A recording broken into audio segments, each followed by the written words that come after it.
Olá, eu sou a Paloca e hoje venho-vos falar dos filmes e das séries que eu vi em abril de 2022. Não foi dos meses em que eu vi mais filmes e séries e documentários, não foi, mas também não li muito durante o mês de abril. Já vos comentei que o mês de abril não foi propriamente assim um mês muito famoso, muito interessante, tinha muitas coisas para fazer. Depois, na última semana, tive Covid, felizmente não foi muito grave.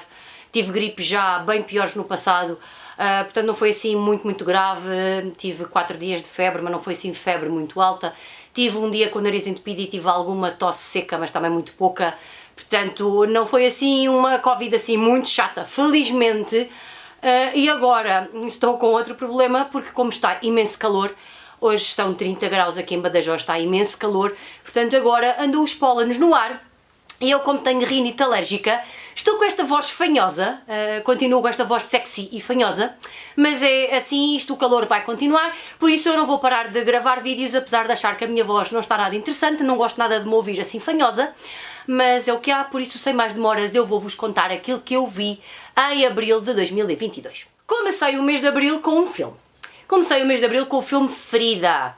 A história da Frida Kahlo. Porquê? Porque eu li o livro, a biografia da Frida Kahlo, o livro que há ilustrado da Maria Esse, e depois fiquei com a imensa vontade de ver o filme. Há uns anos, lembro-me perfeitamente que o filme passou na televisão, muito tarde, e lembro-me de ver a primeira parte, lembro-me de ver o início do filme, até a Frida ter o acidente.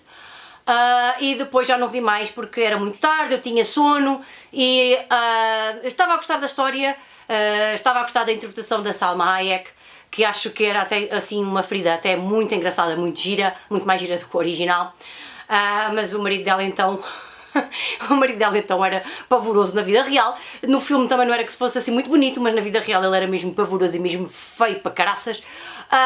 Mas voltando ao filme, eu já tinha começado a ver o início, como vos disse, depois deixei-me dormir, tinha sono, não vi o resto, e durante muitos anos não vi este filme, não tive assim interesse em ver o filme da Frida Kahlo.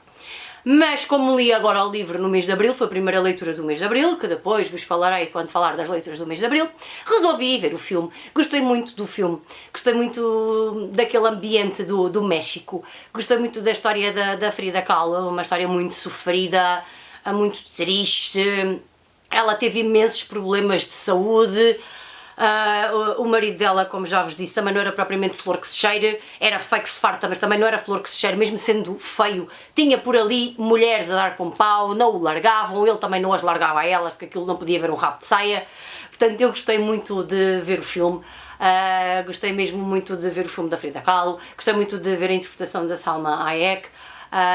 Gostei mesmo muito e acho que foi a altura adequada para finalmente ver o filme da Frida Kahlo, porque acho que fez todo o sentido eu ler primeiro a biografia e depois ver o filme, portanto gostei muito de ver este filme. Depois vi outro filme, Death on the Nile, a história da Agatha Christie, passada no Egito, passada no Rio Nilo.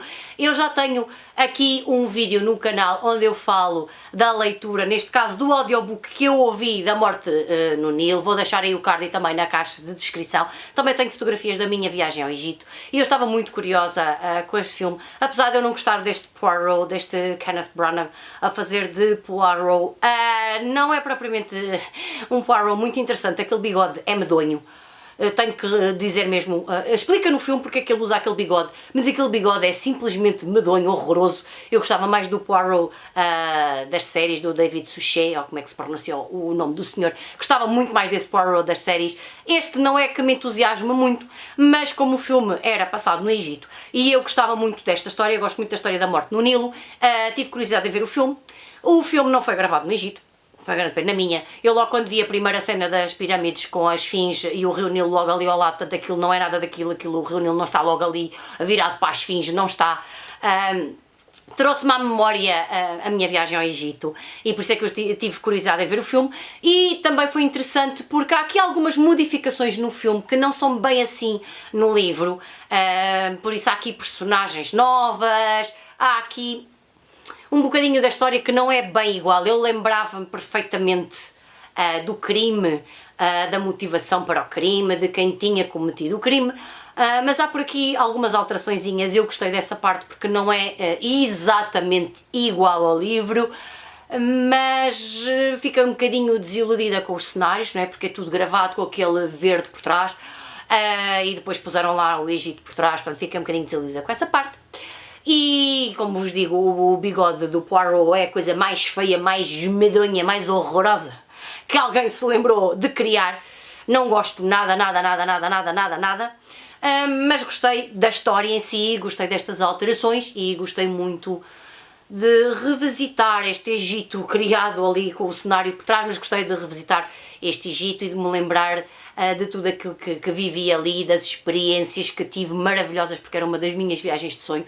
Por isso gostei de ver o filme, não adorei, mas gostei de ver o filme. Em seguida, vi uma série na Amazon Prime Video, Operação Maré Negra. Esta série também passou na RTP, são 4 episódios, tem o Nuno Lopes e a Lúcia Muniz. A série basicamente é quase toda falada em espanhol, mas sim aparecem estes dois atores. O Nuno Lopes fala em espanhol, a Lúcia Muniz só fala em português, graças a Deus que não puseram a Lúcia Muniz também a falar em espanhol quando estava em Portugal. Porque é uma coisa que eu acho que é medonha nas séries que são coproduzidas entre Espanha e Portugal, é que os portugueses têm sempre que falar espanhol e os espanhóis nunca falam português. Mas do que é que fala esta série? Esta série fala-nos do narcotráfico da Galiza. Portanto, temos aqui tráfico de droga ou narcotráfico e temos aqui um submergível ou submersível. Eu não consigo dizer submersível, é uma palavra muito complicada para mim, porque em espanhol também é submergible, portanto para mim é mais fácil dizer submergível. E esse submergível veio do Brasil, carregadinho de droga, para a Galiza. E é uma construção do mais artesanal e é realmente chocante imaginar como é que aquelas 3 pessoas estiveram dentro daquele submergível tantos dias a atravessar o Oceano Atlântico sem condições nenhumas, com a droga ali metida e sem poderem quase respirar. Ai, não é que a série seja assim brilhante, uma coisa assim de 5 estrelas, mas a própria história é surreal. Mas esta história é baseada em factos verídicos e agora vem também aquilo que eu devi a seguir, que foi um documentário que também está na Amazon Prime Video, que também é a Operação Maré Negra, a Travessia Suicida, que é onde nos contam exatamente aquilo que se passou e onde mostram o verdadeiro submergível que atravessou o Atlântico e onde temos elementos do Corpo Nacional de Policía, não sei se é do Corpo Nacional de Policía, se é da Guardia Civil. Temos por aqui polícias que nos explicam como é que aquilo aconteceu e que nos mostram como é que era aquele submergível por dentro e que nos falam de outros submergíveis que já tinham sido criados também para transporte de droga. E isto é uma história que eu ainda acho que é completamente surreal. Como é que alguém conseguiu atravessar o Atlântico naquele submergível que não era detectado pelos radares? Como é que eles conseguiam desviar dos barcos? Como é que não foram detectados? Como é que conseguiram chegar à Galiza? Como é que foram presos? Como é que a droga depois foi apreendida? Todos os problemas que depois trouxe trazer o submergível à tona. É uma história completamente surreal. Gostei mais da série do que gostei do documentário. Apesar do documentário ser mesmo falar dos factos mesmo reais e a série ser baseada em factos reais, porque acho que a série é um bocado repetitiva, também são 4 episódios e às vezes torna-se um bocadinho chatinha porque estão sempre a repetir o mesmo e voltam atrás e voltam a repetir e voltam a falar no mesmo, e aqueles 4 episódios eu acho que podiam ser perfeitamente um documentário, por exemplo, de um filme de 1h30. Não era preciso fazerem 4 episódios em formato, ou seja, fazer o documentário em formato de série. Por isso gostei mais se calhar da série do que gostei propriamente da parte do documentário, onde também tem algumas cenas recriadas, mas esta história continuo a dizer que é uma história muito estranha, muito surreal. Não me lembro na altura, isto foi há poucos anos, não me lembro na altura de ter ouvido falar desta história, então estava muito curiosa também por causa disso. E é completamente surreal, como eu vos digo, é completamente surreal imaginar como é que 3 pessoas atravessaram o Atlântico num submergível que só tinha uma parte que saía fora d'água, o resto estava tudo debaixo d'água, portanto não era um submarino, mas também não era um barco. Como é que atravessaram o Atlântico naquelas condições, com todos aqueles vapores, aqueles fumos que havia lá dentro, sem conseguirem respirar? Como é que comiam, como é que dormiam, como é que faziam as necessidades? É uma história realmente muito estranha e eu gostei muito de ficar a conhecer esta história. Depois vi na HBO Max uma série antiga, já um bocadinho antiga, já com uns anitos, Generation Kill, e temos aqui a história de soldados de elite, de Marines, que foram dos Estados Unidos para a guerra do Iraque. Quando nós tivemos a guerra do Iraque, quando se capturou o Saddam Hussein. Portanto, temos aqui o princípio da guerra do Iraque e temos aqui todos os problemas que estes Marines encontraram quando chegaram ao Iraque. Começando, por exemplo, lembro-me assim de um exemplo dos camuflados. Eles tinham camuflados que não estavam nada adequados à zona onde estavam, ou seja, ao deserto. Portanto, em vez de terem uns camuflados claros, tinham uns camuflados mais escuros, porque há camuflados, por exemplo, para a zona de floresta e há camuflados para a zona de deserto, que são muito mais clarinhos, mais assim creme. E eles, por exemplo, não estavam preparados, não tinham roupa ou camuflados preparados para levar para aquela região, para o Iraque. A história é-nos contada por um jornalista que foi com eles, que foi com este batalhão, com este Reconnaissance Battalion, com este batalhão que foi fazer o reconhecimento. E este jornalista passou por muitas aventuras também com eles, porque estava sempre com eles, não tinha propriamente preparação militar, e depois ele escreveu um livro, e depois a série é baseada também nesse livro, onde ele nos conta todas estas aventuras, tudo aquilo que eles tiveram que passar, as aldeias que iam encontrando, as pessoas que iam encontrando, se eram a favor dos americanos, se não eram a favor dos americanos, se eram a favor do Saddam Hussein. Por isso é uma série de 7 episódios, é uma série que eu achei muito interessante, porque eu gosto muito de filmes, de séries e de documentários em formato de filme ou em formato de série, que sejam sobre temas bélicos, sobre guerras. É um tema que me interessa imenso, não porque eu seja a favor de guerras, mas porque eu quero tentar compreender como é que essas guerras se iniciaram, o que é que aconteceu durante essas guerras, como é que foram as batalhas, que meios é que foram utilizados nessas guerras. Aqui tínhamos as viaturas, tínhamos os Humvee. Portanto, eu sou muito curiosa e gosto muito de saber tudo aquilo que há para saber sobre as guerras, porque também, como fui militar, é algo que me desperta mesmo muito interesse. Por isso eu gostei mesmo muito de ver esta série, e nós pensamos sempre que os americanos, quando vão para as guerras, vão super bem preparados, e não vão, não é? Nós sabemos o que aconteceu na guerra do Vietnã. Portanto, eles não vão bem preparados para as guerras, se calhar têm muito mais armamento do que nós temos em Portugal, mas na realidade não vão assim tão bem preparados, não têm assim aquelas condições que nós achamos que eles têm, aquelas condições excelentes para chegar à guerra, para vencer e para não terem problemas, e na realidade têm. Por isso eu gostei mesmo muito de ver esta série. Em seguida vi na Netflix uma série, Anatomy of a Scandal. É baseado num livro que eu não li, porque a avaliação do livro no Goodreads era muito má, então eu não li o livro, mas resolvi ver a série, porque a série tem um ator que entrava em Homeland, o Rupert Friend, que eu acho muito interessante, gostava muito dele quando ele fazia Peter Quinn. E então, quando vi que ele entrava na série, pensei assim, ok, eu vou ver esta série, porque o protagonista é um protagonista assim muito jeitoso, muito bem apessoado. E então fui ver a série, e temos aqui a história de um ministro do Parlamento inglês, que se envolveu num escândalo sexual. Onde é que nós já vimos isto, não é? Isto acontece a toda a hora em todos os parlamentos e mais alguns. E envolveu-se aqui num escândalo sexual, mas o problema foi que não foi simplesmente aqui um caso, um affair, mas ele foi acusado de violação. E então, portanto, é o rebentar do escândalo, um ministro que se envolveu com uma assessora, e depois o rebentar ainda de um escândalo ainda maior, que é, isto não é só dar ali umas voltinhas, não, isto mete aqui uma violação. Será que foi violação? Será que não foi violação? Depois temos aqui o caso em tribunal. Eu gosto muito também de séries que tenham tribunais, também para tentar compreender um bocadinho as diferenças entre os tribunais em Portugal e os tribunais no estrangeiro. Por isso, gostei de ver esta parte, gostei de ver esta investigação, gostei de ver o passado também, porque todos temos telhados de vidro e havia por aqui uns telhadinhos de vidro também no passado. Portanto, isto depois vai se desenvolver, vamos perceber muito mais sobre esta história, sobre os meandros desta história, sobre este rapazinho que até era bem apessoado e tinha assim muito bom ar e era casado e tinha 2 filhos e parecia que tinha a vida perfeita. Então nós vamos ficar um bocadinho a saber tudo aquilo que aconteceu neste momento presente do julgamento e de como estavam a decorrer as coisas no presente, daquilo que aconteceu antes dele ser acusado e do seu passado.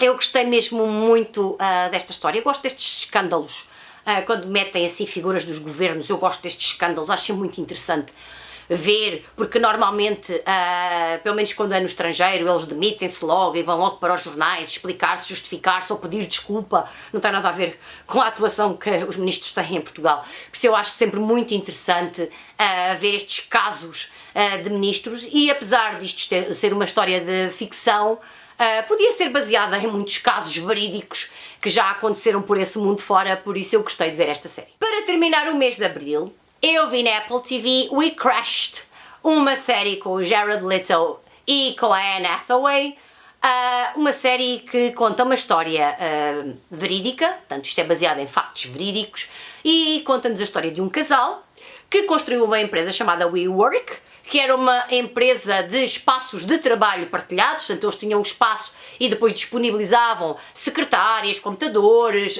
sofás, também a parte mais lúdica de jogos, um bar, para as pessoas poderem ir para ali trabalhar.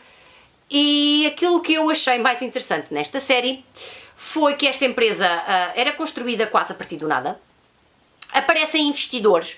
E depois é uma coisa que me faz muita confusão, porque eu não sou propriamente da área da economia, então isto faz muita confusão. Como é que há empresas que têm um valor, mas esse valor não é real porque esse dinheiro realmente não existe e depois esse valor é que vai influenciar os investidores a investirem ou não?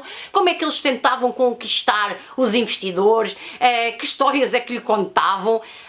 Eles eram um casal completamente surreal também.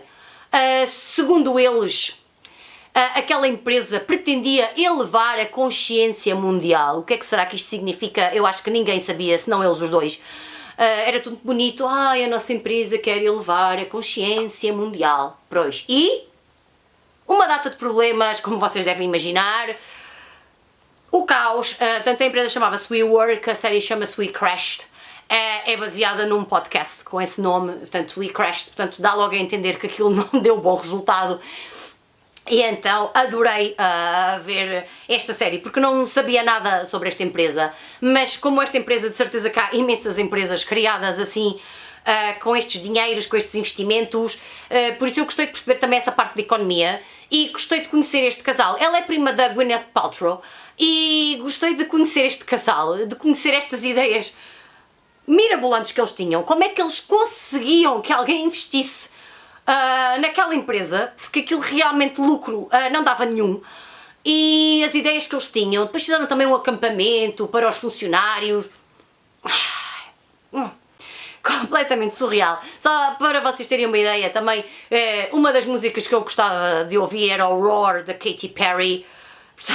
Eu agora fiquei com essa música no ouvido desde que vi a série, porque era aquela música quando ele entrava na empresa que gostava de ouvir para lhe dar energia positiva quando tinha reuniões, e aquelas reuniões também, ele tinha uma data de assessores, mas ele fazia aquilo que ele queria, porque ele é que era o CEO da empresa, e quase que levou aquilo à ruína. Portanto, eu gostei de ver esta série, justamente por ser baseada também em factos verídicos. O Jared Leto está feito se farta na série, porque está o mais parecido possível com o real Adam, acho que era Adam Newman. Portanto, ele está parecido com a personagem real, por isso está feito se farta, nem parece ele. Eu adoro o Jared Leto, acho que é lindo de morrer, mas ali não está realmente nada de interessante. Ela também está parecida, mas mais bonita do que a verdadeira Rebecca Newman, a prima da Gwyneth Paltrow. E o que é que eu vos posso dizer? Gostei imenso de ver a série, gostei imenso de ver estas personagens, de ver este mundo em que vivem os americanos, que às vezes parece que é um mundo que não tem nada a ver com o mundo real, que é um mundo completamente imaginário.